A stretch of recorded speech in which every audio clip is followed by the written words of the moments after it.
Hello, good day everyone. আজকে আমি আপনাদেরকে দেখাবো 11.5% জমির উপর কিভাবে আপনারা গ্রুপে বাড়ি করতে পারেন। এটা একটা 10 তলা ফাউন্ডেশন। আর 10 তলা ফাউন্ডেশনের আমি একটু জাস্ট লেআউটটা দেখাচ্ছি। এখানে আপনার লেআউট দেখতে পাচ্ছেন। আর এই বিল্ডিংটি হয়েছে পূর্বমুখী। কারণ যেহেতু পূর্ব দিকের রাস্তা, এই কারণে আমাদের পূর্ব দিকে ফ্রন্ট সাইড করা হয়েছে। এখানে দেখতে পাচ্ছেন ২ পাশে ২ টা সিঁড়িঘর রয়েছে এবং লিফট ঘর রয়েছে। এভাবে আপনারা একটা লেআউট করতে পারেন। এটা দেখলেন গ্রাউন্ড ফ্লোর প্ল্যান। এটা আসলে এই বিল্ডিংটা করা হয়েছে একটা semi basement plus ground floor plus 9 storey. এটা দেখতে পাচ্ছেন typical floor plan, 1st to 9th floor plan. এখানে টোটাল ইউনিট করা হয়েছে আপনারা দেখতে পাচ্ছেন যে লিফট লবির পাশ দিয়ে ইউনিট করা হয়েছে আসলে এখানে যদি ইউনিট ৪ টা ইউনিট করা হয়েছে। আসলে সামনের পর্শনে ছোট, ছোট ২ টা ইউনিট এবং পিছনের পর্শনে বড়, বড় ২ টা ইউনিট। এইভাবে এই লেআউটটা দেখে আপনারা 11.5% জমি যদি আপনাদের থাকে তাহলে 11.5% জমি বা আপনারা ১০-১২ জন গ্রুপে এই বিল্ডিংটি করতে পারেন। আসলে ভিউয়ার্স আমার এই ভিডিওটি দেওয়ার মূল উদ্দেশ্য একটাই যে আপনারা যদি বাড়ির কাজ করেন বা বাড়ি করতে চান গ্রুপে বা সিঙ্গেল এ করতে চান তাহলে অবশ্যই ভালো একজন আর্কিটেক্ট এবং ইঞ্জিনিয়ারের পরামর্শ নিয়েই বাড়ি কাজ করবেন। তা না হলে কিন্তু আপনার এই বিল্ডিং এর যে প্ল্যান এবং স্ট্রাকচার সবকিছুই আপনার বৃথা যাবে। কারণ একটা বাড়ি করতে গেলে আপনার দীর্ঘদিনের যে সঞ্চয় করা সম্পদ, সেই অর্থ দিয়ে আপনার করতে হবে আমরা বাড়ি করব। এখানে সেমি বেসমেন্ট করা হয়েছে এবং টোটাল ইউনিট ওর করা কি হয়েছে। ভাড়া দেওয়া হয়েছে নাকি? দেখেন দেখেন এই কনস্ট্রাকশনটা এরকমই হওয়া উচিত।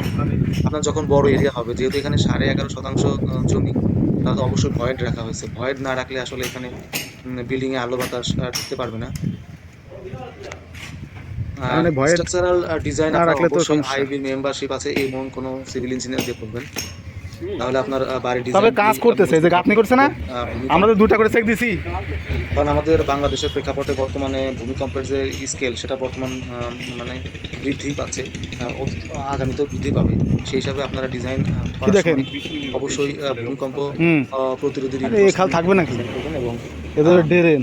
বিএনপিসি 2020 ফলো করেই ডিজাইনার এখন ডিজাইন করছে। যারা এই টিপিক্যাল ফ্লোর প্ল্যান দেখলেন এবং রুফ ফ্লোর প্ল্যান দেখলেন, আ স্ট্রাকচারের অংশ বিশেষ এখানে আসলে ওইভাবে দেখানো হয়নি।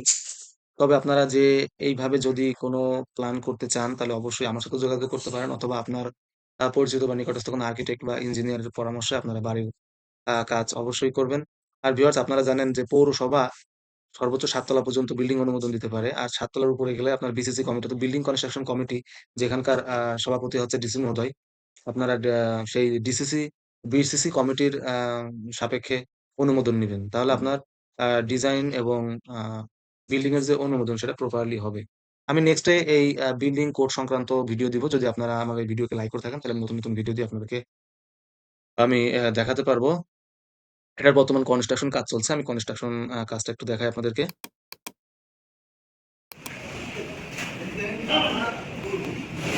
আ ভিউয়ার্স আমার ভিডিওটি যদি বিন্দুমাত্র ভালো লেগে থাকে অবশ্যই আপনারা লাইক, কমেন্টস এবং শেয়ার করবেন। ওর কি ভাড়া দেওয়া হয়েছে?